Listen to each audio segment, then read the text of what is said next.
চলুন আজ সেমাই দিয়ে মজাদার একটি নাস্তা বানাই। নাস্তাটা এত মজাদার হয়, আপনারা একবার যদি বানিয়ে খান আপনাদের জিভে লেগে থাকবে।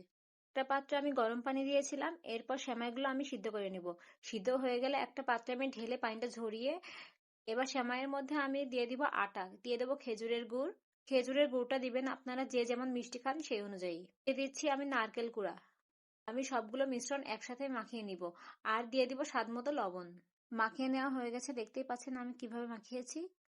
এবার আমি যেটা করব, অন্য একটা পাত্রে তেল গরম করতে দিয়েছি। এবার এক এক করে আমি বড়াগুলো ভেজে নিব। এই বড়া শেপেই তৈরি করছি, আপনারা চাইলে অন্য শেপ দিতে পারেন। এক এক করে সবগুলো পিঠা আমি তেলের ভিতরে দিয়ে দিলাম। আপনারা এটা কাঁচা অবস্থায় কোনোভাবে উল্টাতে যাবেন না। আমি এখানে যে ভুলটা করেছি, কাঁচা অবস্থায় পিঠাটা উল্টাতে গিয়েছি, তো একটা পিঠা ভেঙে গেছে।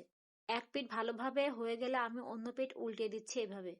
বিশ্বাস করুন এই পিঠাটা এত মজাদার হয়েছিল, আমার বাসায় সবাই পছন্দ করেছে। আপনি যদি এই পিঠাটা একবার বানিয়ে খান আপনার মুখে লেগে থাকবে। তো ভালো লাগলে আমার ভিডিওটি লাইক কমেন্ট শেয়ার করে দিবেন।